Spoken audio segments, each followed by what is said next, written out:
Peekapak's QR code badges can be used by students to log into My Peekaville or Peekapak instead of typing out a username and password.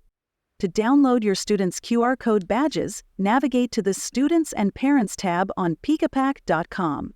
On the right-hand side, click My Peekaville Logins for Pre-K to Grade 5 Classrooms or Print Student Logins for Grade 6 to 12 Classrooms.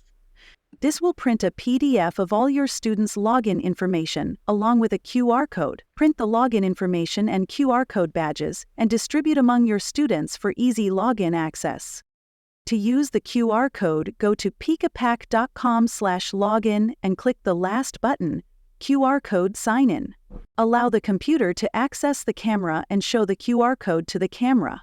This will automatically sign the student in.